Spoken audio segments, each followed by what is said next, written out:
திமுகவின் கூட்டணியில் ராமதாஸ், கொந்தளிக்கும் அன்புமணி. 2026 தேர்தலில் வெடிக்கப் போகும் மெகா கூட்டணி மாற்றம், மாபெரும் வெற்றியடையும் திமுக.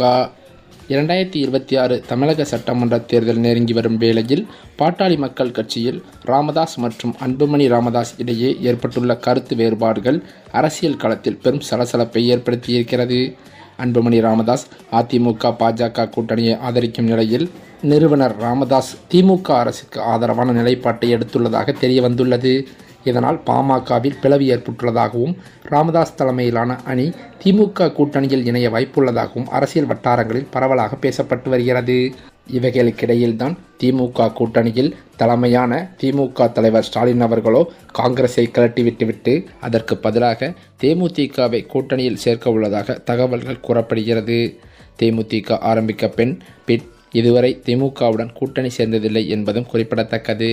திமுக கூட்டணியில் ஏற்கனவே காங்கிரஸ், விடுதலை சிறுத்தைகள், கம்யூனிஸ்ட் கட்சிகள், மதிமுக போன்ற பல கட்சிகள் இருக்கிறது.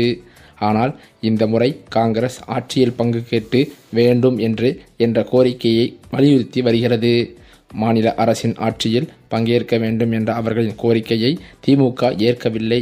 இருந்தாலும் காங்கிரஸ் தன் கோரிக்கையை விட்டுக் கொடுக்காமல் தொடர்ந்து அழுத்தம் கொடுத்து வருகிறதாம். ஆனால் இதனை திமுக தலைமை ரசிக்கவில்லை என்றும் கூறப்படுகிறது. இந்த நிலையிலோ நடிகர் விஜய் தொடங்கியுள்ள தமிழக வெற்றிக் கழகம் புதிய அரசியல் சக்தியாக உருவாகியுள்ளதால் 2026 தேர்தலில் போட்டி கடுமையாக இருக்கும் என்பது தெளிவாகியிருக்கிறது. இதனால் திமுக கூட்டணி கணக்குகளில் பெரிய மாற்றங்களை செய்ய யோசித்து வருவதாகவும் கூறப்படுகிறது. குறிப்பாக காங்கிரஸ் கூட்டணியில் இருந்து வெளியேறினாலும் பிரச்சனை இல்லை, அதற்கு பதிலாக தேமுதிகவை கூட்டணிக்குள் கொண்டு வரலாம் என்ற நிலைப்பாட்டில் சில திமுக தலைவர்கள் இருக்கின்றனர் என பல தகவல்களும் வெளியாகி வருகிறது. தேமுதிக இதற்கு முன்பு ஒருபோதும் திமுகவுடன் கூட்டணி அமைத்ததில்லை. ஆனால் 2026 தேர்தலில் 9 தொகுதிகள் வழங்க திமுக முன்வந்துள்ளதாகவும் கூறப்படுகிறது. அதிலும் பிரேமலதா விஜயகாந்த் மற்றும் விஜய பிரபாகரன் போட்டியிட விரும்பும் சில குறிப்பிட்ட தொகுதிகளையும் ஒதுக்கி கொடுக்கலாம் என்ற முன்மொழிவையும் வந்திருக்கிறதாம்.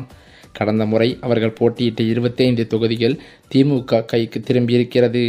அதில் 9 தொகுதிகளை தேமுதிகவிற்கு கொடுத்து மீதமுள்ள தொகுதிகளில் கூட்டணி கட்சிகளுக்கு சிலவற்றை வழங்கலாம் என்ற திட்டமும் பேசப்பட்டு வருகிறது. அதே நேரத்தில் திமுக தன் நேரடி போட்டி தொகுதிகளையும் அதிகரிக்க விரும்புகிறது. மறுபுறம் அதிமுக, பாமக, பாஜக கூட்டணி ஏற்கனவே அதிகாரப்பூர்வமாக அறிவிக்கப்பட்டுள்ளது. ஆனால் அதிமுகவுடன் இருந்த தேமுதிக ராஜ்யசபா சீட் விவகாரத்தால் அதிமுக வாக்குறுதியை காப்பாற்றவில்லை என குற்றம் சாட்டி அந்த கூட்டணியில் இருந்து விலகியிருக்கிறது. ஏற்கனவே அதிமுக தேமுதிக கூட்டணி மீண்டும் உருவாகும் என வாய்ப்பு மங்களாகவே இருந்து வருவதும் குறிப்பிடத்தக்கது. அதே சமயம் ஏற்கனவே அதிமுக கூட்டணியில் இருந்து அதிருப்தியால் வெளியேறிய தேமுதிக தனது அடுத்த கட்ட முடிவை வரும் 9ஆம் தேதி கடலூரில் நடக்கும் மாநாட்டில் அறிவிக்க உள்ளது. காங்கிரஸ் வெளியேறினால் மிஞ்சும் தொகுதிகளை தேமுதிகவுக்கும் கூடுதல் சீட் கேட்கும் மற்ற கூட்டணி கட்சிகளுக்கும் பிரித்து கொடுத்துவிட்டு அதிக இடங்களில் தாங்களே நேரடியாக போட்டியிட திமுக கணக்கு போடுகிறதாம்.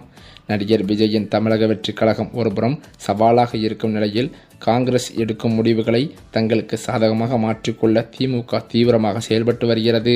அதே சமயம் என்னதான் தனது கூட்டணியை பலமாக வைத்திருந்தாலும் மாற்றுக் கட்சியினரை தங்கள் கட்சியில் இணைக்கும் முயற்சியில் ஸ்டாலின் தீவிரம் காட்டி வருகின்றார். ஓரணியில் தமிழ்நாடு என்ற உறுப்பினர் சேர்க்கையின் மாற்றுக் கட்சியினர் பலரும் திமுகவில் இணைந்து வருகிறார்கள். அதிலும் குறிப்பாக அதிமுக மற்றும் பாஜகவை சேர்ந்த முக்கிய நிர்வாகிகள் பலரும் சமீப காலமாகவே திமுகவில் இணைந்து வருவதால் நாளுக்கு நாள் ஸ்டாலினுக்கு பலம் கூடிக்கொண்டே செல்கிறது. இப்படியான நிலையில் அண்ணா அறிவாலயத்தில் முதலமைச்சர் ஸ்டாலின் முன்னிலையில் அதிமுகவின் எம்எல்ஏக்கள் இருவர் தங்களை திமுகவில் இணைத்து கொண்டனர்.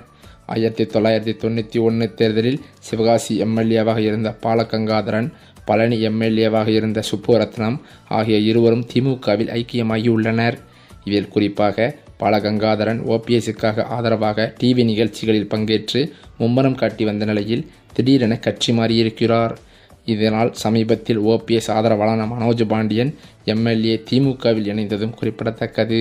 மேலும் அது மட்டுமில்லாமல் தமிழக காங்கிரஸ் கமிட்டியின் தலைவராக இருந்து வரும் செல்வ பெருந்தகை தற்போது மாற்றப்பட வாய்ப்புள்ளதாக டெல்லி அரசியல் வட்டாரங்களில் பரவும் செய்தி திமுக கூட்டணியில் அதிர்ச்சியை ஏற்படுத்தியிருக்கிறது.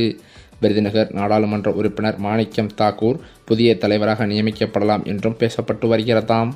சமீப காலமாகவே மாணிக்கம் தாக்கூர் ஆட்சியில் பங்கு என்ற முழக்கத்தை தீவிரமாக முன்வைத்து வருவது திமுக தலைமைக்கு சங்கடத்தை ஏற்படுத்தியிருந்தது. இப்படியான நிலையில் ராகுல் காந்திக்கு நெருக்கமானவராக இருக்கும் மாணிக்கம் தாக்கூர் தலைவரானால் திமுக மற்றும் காங்கிரஸ் உறவில் புதிய மாற்றங்கள் ஏற்படும். 2026 சட்டமன்ற தேர்தலை முன்னிட்டு கூட்டணி கணக்குகளை சரி செய்வதற்காக மேலிடம் இந்த மாற்றத்தை திட்டமிடுவதாகவும் தெரிகிறது.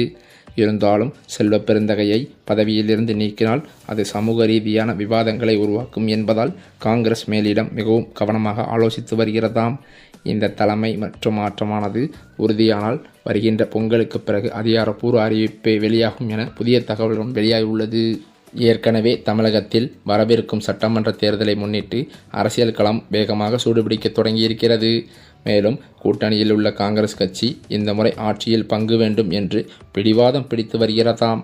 இதற்கு திமுக உடன்படாத நிலையில் ஒருவேளை காங்கிரஸ் கூட்டணியை விட்டு வெளியேறினால் அந்த இடத்தை தேமுதிகவை கொண்டு நிரப்ப திமுக தலைமை திட்டமிட்டிருக்கிறதாம். இப்படிப்பட்ட நிலையில்தான் தமிழகத்தில் விரைவில் சட்டசபை தேர்தல் நடைபெற இருக்கும் நிலையில் தேதி எப்போது அறிவிக்கப்படும் என்ற கேள்வி அரசியல் வட்டாரத்தில் பெரும் எதிர்பார்ப்பை ஏற்படுத்தியிருக்கிறது. இதற்காக அனைத்து அரசியல் கட்சிகளும் தீவிரமாக தயாராகியும் வருகின்றனர். இந்த சூழலில் தேர்தல் அறிவிப்பு தொடர்பான முக்கிய தகவல் வெளியாகியிருக்கிறது. கடந்த 2021ஆம் ஆண்டு நடைபெற்ற தமிழக சட்டசபை தேர்தலில் திமுக வெற்றி பெற்று ஆட்சியை கைப்பற்றியது. அதன் தொடர்ச்சியாக 2021 மே 7ஆம் தேதி திமுக தலைவர் மு.க. ஸ்டாலின் தமிழக முதல்வராகவும் பதவியேற்றிருந்தார். தற்போது அந்த ஆட்சியின் 5 ஆண்டு காலம் 2026 மே மாதத்தில் நிறைவடைய இருக்கிறது. இதனைத் தொடர்ந்து அடுத்த சட்டசபை தேர்தலுக்கான பணிகளில் அரசியல் கட்சிகள் முழுவீச்சில் ஈடுபட்டு வருகின்றன. இந்த முறை தமிழகத்தில் 4 முனை போட்டி நிலவி வந்தது. திமுக தலைமையிலான கூட்டணி, அதிமுக தலைமையிலான கூட்டணி, சீமானின் நாம் தமிழர் கட்சி மற்றும் நடிகர் விஜய் தலைமையிலான புதிதாக உருவான தமிழக வெற்றிக் கழகம் ஆகிய கட்சிகள் தேர்தல் களத்தில் நேரடியாக மோத இருக்கின்றன. மேலும் திமுக தனது தற்போதைய கூட்டணி கட்சிகளை தக்க வைக்க முயற்சி செய்து வரும் நிலையில் அதிமுக தரப்பில் எதிர்க்கட்சித் தலைவர் எடப்பாடி பழனிசாமி மற்றும் பாஜக தலைவர்கள் கூட்டணியை பலப்படுத்தும் பணிகளில் ஈடுபட்டு வருகின்றனர். விஜய் தனது கட்சிக்கான கூட்டணியை அமைக்க முயற்சி செய்தும் வருகிறார். அதே நேரத்தில் நாம் தமிழர் கட்சி தனித்து போட்டியிடும் என சீமான் ஏற்கனவே அறிவித்ததும் குறிப்பிடத்தக்கது. இந்த நிலையில்தான் தமிழக சட்டசபை தேர்தல் தேதி எப்போது அறிவிக்கப்படும் என்பது குறித்து முக்கிய தகவலானது வெளியாகியிருக்கிறது. அந்த தகவலின்படி பிப்ரவரி மாத தொடக்கத்தில் இந்திய தேர்தல் ஆணையத்தின் தலைமை தேர்தல் ஆணையர் ஜானேஷ்குமார், தேர்தல் ஆணையர்கள் சுக்பீர் சிங் மற்றும் விவேக் ஜோஷி ஆகியோர் தமிழகம் வருகை தர உள்ளதாக சொல்லப்படுகிறது. இந்த ஆய்வுகள் மற்றும் ஆலோசனைகளுக்கு பிறகு தமிழக சட்டசபை தேர்தல் தேதியானது மார்ச் மாத தொடக்கத்தில் அறிவிக்கப்படும் என்றும் கூறப்படுகிறதாம். இந்த சூழ்நிலையில்தான் தமிழக அரசியலில் கூட்டணியாக தற்போது ஏற்கனவே பாஜகவும் அதிமுகவும் இருந்த நிலையில் இப்போது அன்புமணி ராமதாஸ் பாஜக கூட்டணியில் இணைந்துள்ளதாக தகவல்கள் வெளியானது. அது மட்டுமில்லாமல் தற்போது வெளியான பரபரப்பு தகவலின்படி ராமதாஸ் அவர்கள் திமுகவுடன் கூட்டணியை அறிவித்துள்ளதாக அதிர்ச்சி தகவல்கள் பரவி வருகிறது.